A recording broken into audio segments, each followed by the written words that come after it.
Good morning. Today I am going to discuss about transpiration. In previous class I taught you about root pressure. Root pressure and transpiration both involve in circulation in plants, transportation in plants. Today our topic is transpiration. What is transpiration? Transpiration,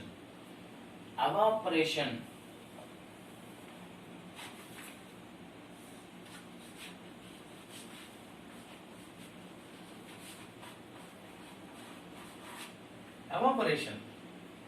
Evaporation of water through leaves is called transpiration. Water transpires through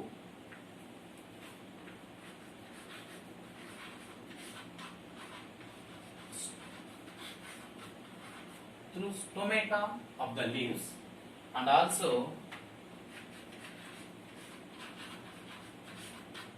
lenticels of the stem. Water transpires both stomata of the leaf and also lenticels of the stem. When water transpires from the leaves, there is pulling effect on water in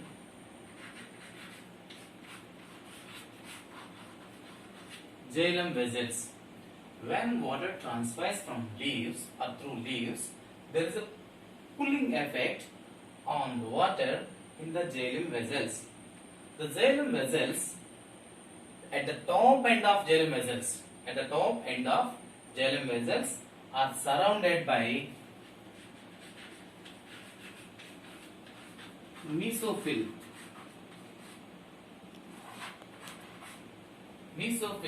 leaves cell which is having or which is containing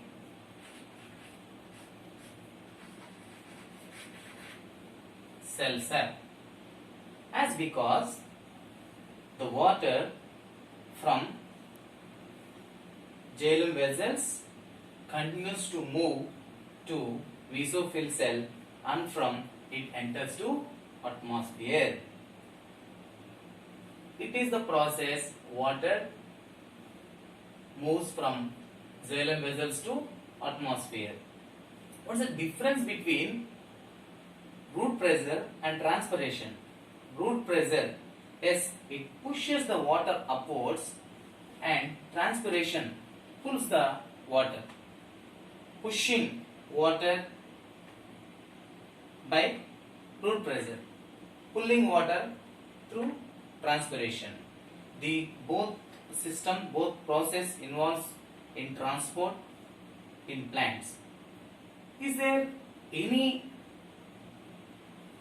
relation between transpiration and rainfall? Can you guess? Yes.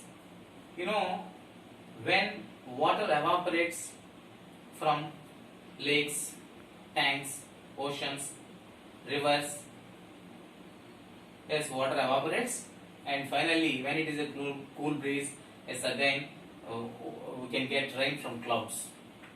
Is it? As like that, there is a relation between transpiration and rainfall. Most important thing, that is an oak tree. The tree name is oak. Oak tree transpires 900 liters. 900 liters of water in a single day, per a day. An oak tree transpires 900 liters of water per a day. Yes, this is about transpiration. So we'll meet in another class with a new topic. Thank you.